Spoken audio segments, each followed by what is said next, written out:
राष्ट्रवादी शरदचंद्र पवार पक्षाचे प्रदेशाध्यक्ष शशिकांत शिंदे आहेत. काय सांगणार? राष्ट्रवादी शरदचंद्र पवार पक्ष हा एनडीएत सामील होणार असल्याची चर्चा आहे. काय सांगणार? मी वाट बघतोय अशा प्रकारच्या बातम्या अजून दुसऱ्या कुठे येत आहेत काय. असं कुठल्याही प्रकारची चर्चा नाही, अशी कुठल्याही प्रकारचा विषय नाही आहे. त्या काही गोष्टी योगायोगाने भेटी झाल्यानंतर त्याच्यावर लगेच चर्चा होते की आम्ही एनडीएत सामील होणार आहे, दोन्ही पक्ष विलिनीकरण होणार आहे. ज्यावेळेला असे प्रस्ताव आले की त्यावेळेला चर्चा करून घेऊ. बरं, जयंत पाटील यांची जी फडणवीसांची भेट आहे त्या भेटीवरून काय समजायचं? ते ईश्वरपूरच्या त्यांच्या नगरपालिकेच्या बाबतीमध्ये ते भेटायला गेले होते. त्यांना भेटल्यानंतर लगेच एकनाथ शिंदेंना सुद्धा ते नगरविकास खात्याचे मंत्री आहेत, उपमुख्यमंत्री, त्यांना पण भेटायला गेले. आणि त्याचा अर्थ विकास कामासाठी एखादा लोकप्रतिनिधी मुख्यमंत्र्यांकडे जातो. मागच्या वेळेला मुख्यमंत्री म्हणून बाकीचे सगळे होते, पवारसाहेब वगैरे, त्यावेळेला पण विरोधी पक्षातले लोक यायचे नाही.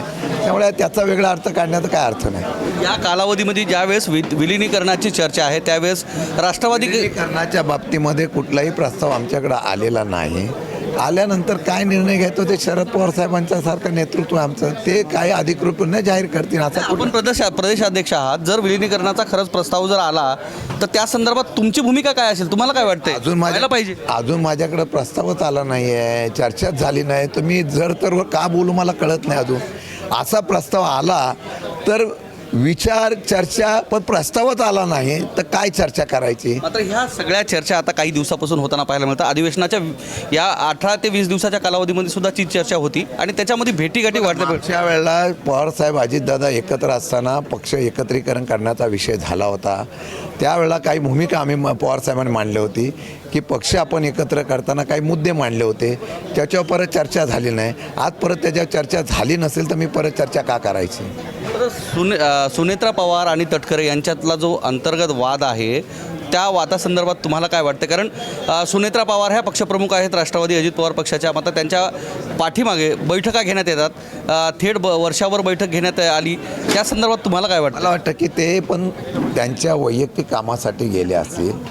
काल त्यांचा सुनील तटकरेंनी त्या ठिकाणी स्पष्टीकरण केलेलं आहे की मी माझ्या कामासाठी गेलो होतो आणि मला वाटतं की त्यांनी पक्षाच्या नेत्या म्हणून सुनेत्रा वहिनींना त्याप्रमाणे सांगितलेलं आहे की मी ह्या कामासाठी गेलो. मला वाटतं की अशा प्रकारचं त्यांच्या पक्षामध्ये काय आहे अशा प्रकारची कुठे चर्चा नाही. पण तसं असेल तर त्यांना विचारा. काय वाटतं? देवेंद्र फडणवीस हे सुद्धा सोबत होते त्या बैठकीमध्ये. म्हणजे राष्ट्रवादीची बैठक होते, तटकरे असतात, पटेल असतात आणि देवेंद्र फडणवीस त्या ठिकाणी असतात. जर देवेंद्र फडणवीस मुख्यमंत्री आहे म्हटलं, दोघंही कामासाठी मुख्यमंत्र्यांकडे गेले असते तर ते बैठकीला बसणार ना चर्चेला. पण ते आणि जयंत पाटील एकत्रित बैठक झाली नाही. जयंत पाटलांनी सांगितलं की मी माझ्या कामासाठी आलो, मी त्यांना भेटल्यानंतर दुसरीकडे गेलो होतो. पटेल आणि तटकरे यांचा जे अंतर्गत वाद होताना पाहायला मिळतो, दोन गट त्या राष्ट्रवादीत सुद्धा तयार झालेले पाहायला मिळतात. यांचं म्हणणं आहे की राष्ट्रवादी ही भाजपमध्ये विलीन करावी. नाही, असं मला कुठं माहीत नाही. आमच्या राष्ट्रवादीमध्ये दोन गट नाही, आमच्या राष्ट्रवादीमध्ये एकसंगतेने आम्ही चाललेलो. त्यांच्या पार्टीमध्ये त्यांची काय चर्चा झाली आम्हाला कल्पना नाही. पण मला वाटतं सुनील तटकरे अध्यक्ष आहेत, त्यांनी सविस्तरपणे याचा खुलासा केलेला आहे. पक्षवाढीसाठी शिंदे हे सुसंस्कृत पावलं उचलतात असे तटकरे म्हणतात. आता हे एकमेकांचं गुणगान गाणं चालू आहे, त्याच्यावर तुम्हाला काय वाटतं? माझ्याबद्दल बोलले?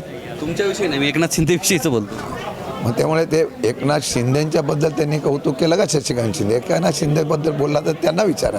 बरं, या सगळ्या गोष्टीमध्ये आता एक सहज प्रश्न उपस्थित होतो की विलिनीकरणाची चर्चा होते आणि या दरम्यान लवासा प्रकरणामधून म्हणजे सुप्रिया सुळे आणि शरद पवार यांना सुप्रीम कोर्टाचा दिलासा मिळतो. मग काय समजायचं? कोर्टाने निर्णय दिला तो, त्याच्या विरोधामध्ये कोर्टामध्ये केस चालू आहे. कोर्टामधून तो दिलासा मिळाला, तो कोर्टावर आम्हाला अविश्वास दाखवायचा का? त्याचा आणि या राजकारणाचा काही संबंध येत नाही. सुनेत्रा पवार यांच्या पटेल आणि तटकरेंवर नाराज होत असण्याच्या चर्चा पाहायला मिळतात. दोन्ही राष्ट्रवादी जरी वेगळ्या असतील तर तुम्ही त्यांच्यासोबत बरेच दिवस राहताना पाहायला मिळतात. अशा काही गोष्टी घडतात का? अंजली दमाने यांचं जे काही स्टेटमेंट येतं त्यानुसार पटेल आणि तटकरे यांच्यापासून दूर राहावं असं अंजली दमाने म्हणतात.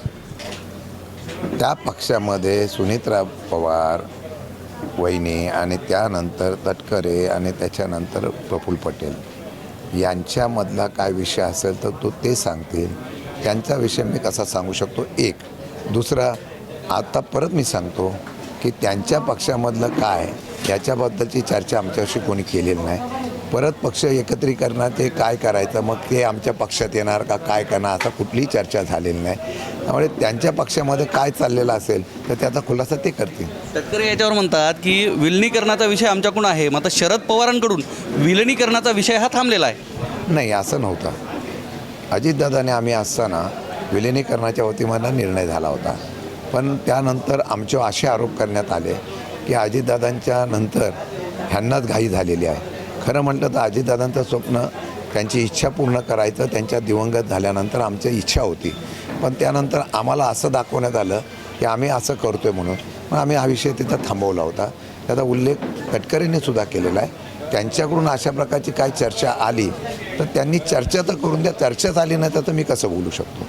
काय वाटते बरं, आपण प्रदेशाध्यक्ष म्हणून काम करता, आता पूर्णतः या पक्षाची पुनर्बांधणी चालू आहे, त्यावरून असं वाटते का की खरंच राष्ट्रवादी शरदचंद्र पवार पक्षानं NDAत सामील व्हावं? तुम्हाला हा वैयक्तिक प्रश्न आहे.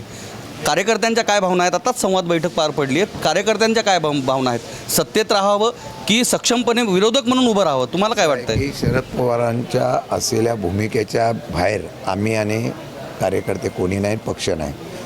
माझ्या माहितीप्रमाणे NDAमध्ये सामील व्हायला NDAकडून तुला प्रस्ताव नाही. त्यांच्याकडे एवढी गर्दी झालेली आहे.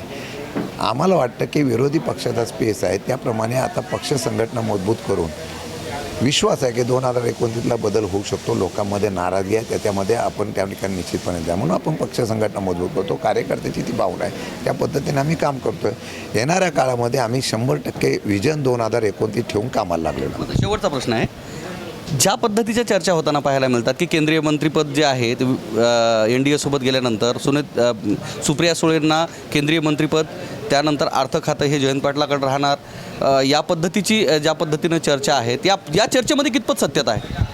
आता ह्या तुमच्या सूत्राकडून कळतं आहे, मला अशी कुठलीही चर्चाच नाही आहे. सुप्रियाताईंनी क्लिअर केलं, जयंत पाटलांनी क्लिअर केलं.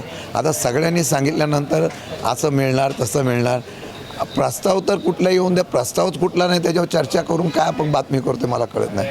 असा कुठलाही अध्यक्ष म्हणून सांगतो ना NDAचा प्रस्ताव आला, ना तटकरेंच्या सुनेत्रा पवारांच्या पक्षाकडून प्रस्ताव आला, कुठला प्रस्ताव आलेला नाही. तुम्ही सांगताय तो प्रस्ताव कुठला आहे तो येऊन द्या तरी. आता प्रस्तावात आला नाही तर त्याच्यावर चर्चा काय सांगणार? निश्चितच. तर हे होते आपल्यासोबत राष्ट्रवादी शरदचंद्र पवार पक्षाचे प्रदेशाध्यक्ष शशिकांत शिंदे, ज्यांनी विलिनीकरणाचा विषय जो आहे तो विषय अद्याप झालेला नाही, त्या पद्धतीचा प्रस्ताव अद्यापही आला नसल्याचं वक्तव्य यावेळी केलं. कॅमेरामन सुधाकरसह मी धनंजय सोळंके, टाइम्स नाव मराठी, नांदेड.